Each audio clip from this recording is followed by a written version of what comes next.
a man shouted. Get set.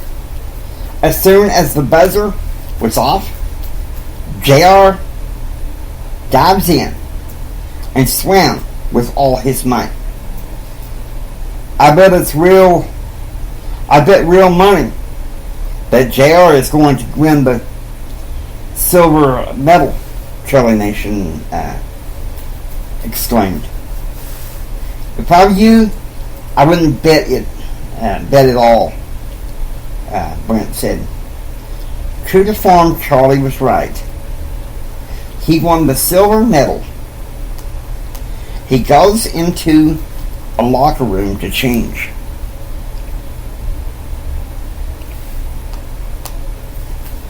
"3:20 p.m. Betsy and Elizabeth go visit JR in his suite at Gordon Hall. Both of them find Kevin McDonald very likable.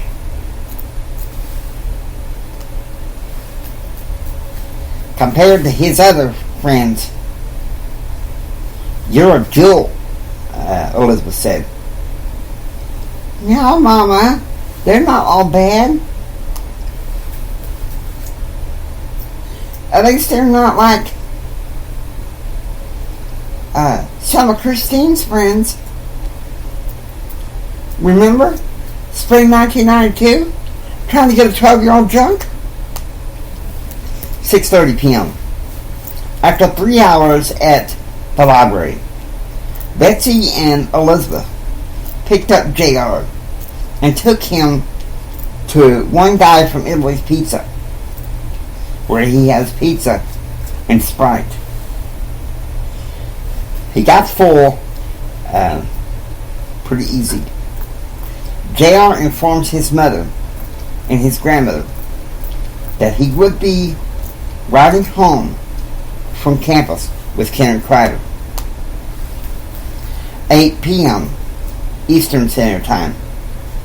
Jim is having dinner with Governor Nathan Deal of Georgia. Also present was the leading Democratic state senator. The discussion was how Jim Hendrick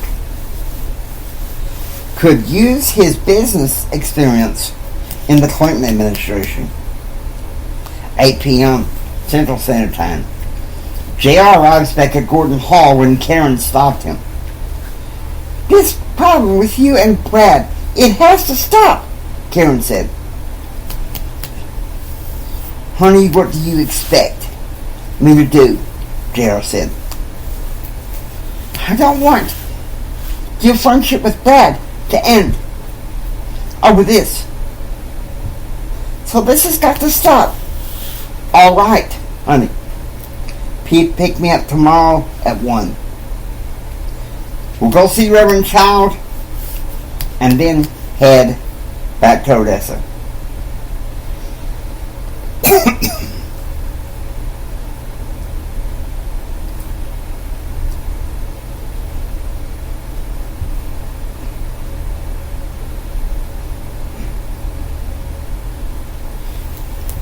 September 3rd, 1993, 4:10 a.m. JR is slightly awake until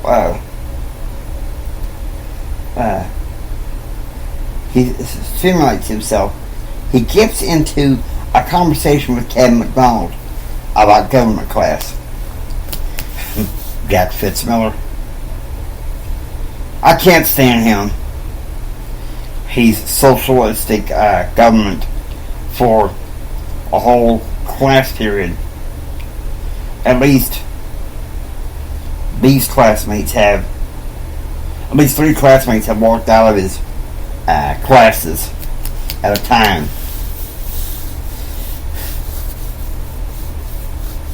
Come on, I'm just trying to warn you, JR, Kevin said, getting his gym bag.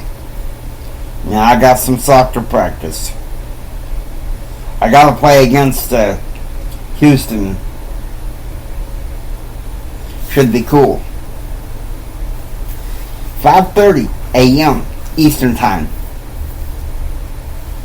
In Atlanta, Jim wakes up slightly hungover, so he mixes his concoction. Claude said that he would be with him today to make sure that he doesn't get that drunk again. At 6:30 a.m. Central Time, at the Crockett House Dining Hall, JR has breakfast with Charlie Nation and Brent Clark. JR has cinnamon rolls for breakfast. At 8 a.m., in government class, Professor Fitzmiller begins a clear discussion on the importance of constitutional amendments. At 9 a.m., outside the foreign language building, JR and Karen talk.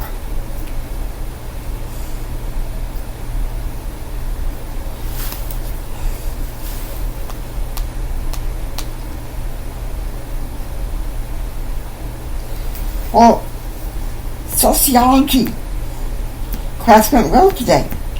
Mr. Crane says that by next fall, I'll be able to start having my social work classes, Karen said. I haven't even been to an advisor since the summer semester, but I got a feeling I'm about to get a new advisor, JR said. JR, you better not. JR, you better hope you don't get Jack Fitzmiller. He's a commie. In hell on wheels. How do you know that he is a communist? JR, I had him last spring. He's a commie. 9:20 a.m. JR is back in his dorm and gets on the phone to Kenneth.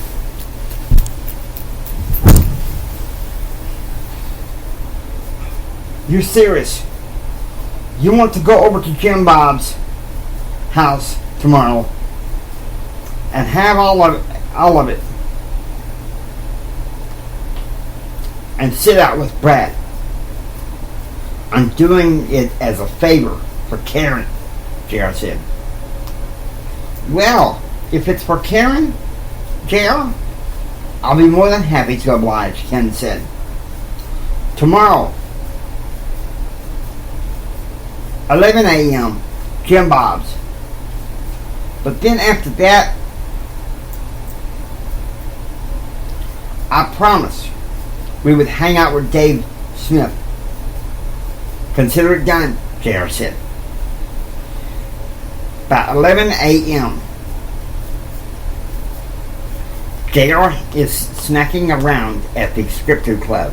At 12 a.m., he's having lunch there.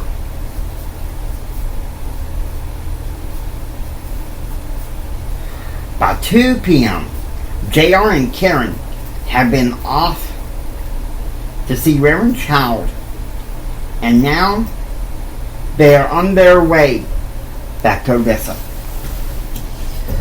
4:30 p.m., JR is hanging out with Ken before going to dinner tonight with Karen Crowder. At 5 p.m., Karen's car pulls up to the ranch.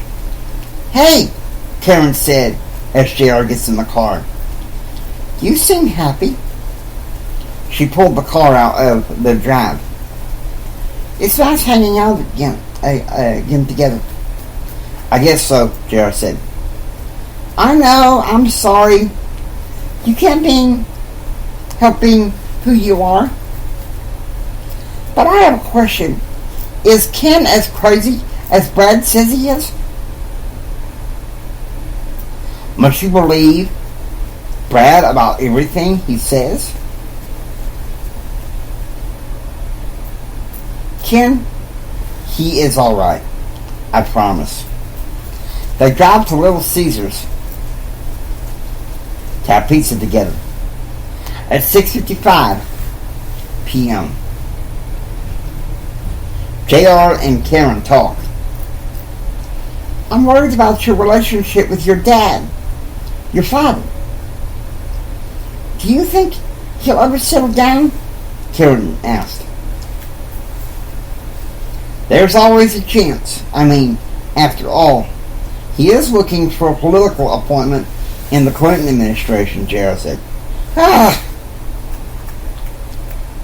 Just what I thought.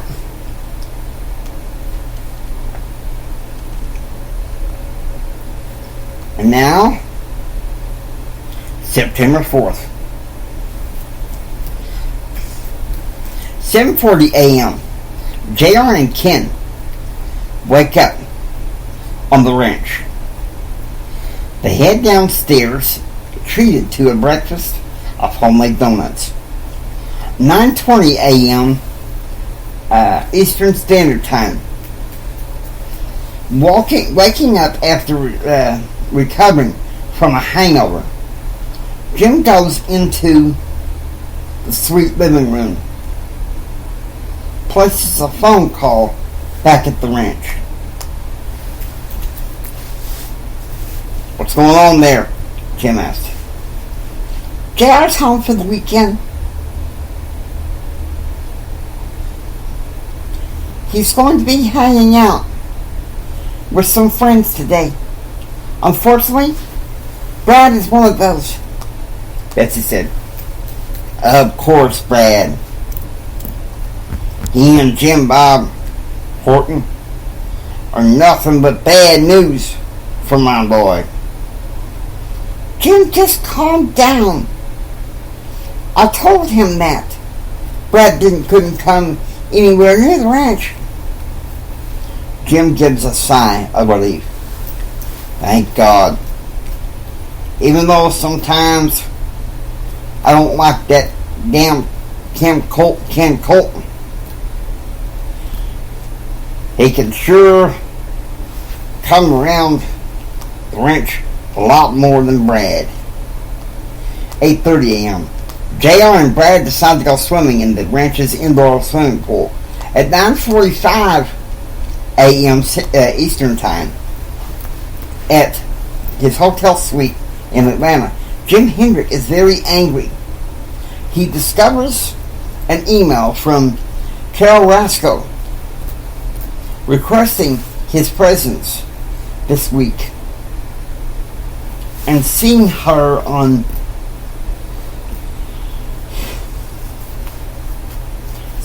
in the White House. But he didn't want to see the White House staff. He knows that President Clinton probably won't be back until Washington until Wednesday. Why the hell he sends his underling to talk to me, Jim said. Man, I want a drink. We ain't even had breakfast yet, Claude said, reaching for the phone to call room service. 10:30 a.m. Darren, the ranch chauffeur, picks up JR and Ken to go to Jim Bob Horton's house on the west side of Odessa. JR left instructions for him to pick up Dave Smith as well as he and Ken around 8:30 p.m. 11 a.m. Everyone is at Jim Bob Horton's house. Karen opens the dialogue. All right?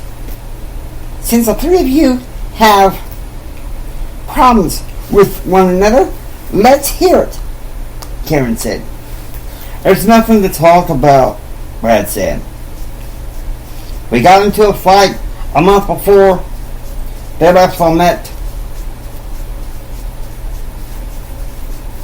harebrained trip for JR's father. I felt like I was excluded. Well, Ken said, if you had been nicer to JR,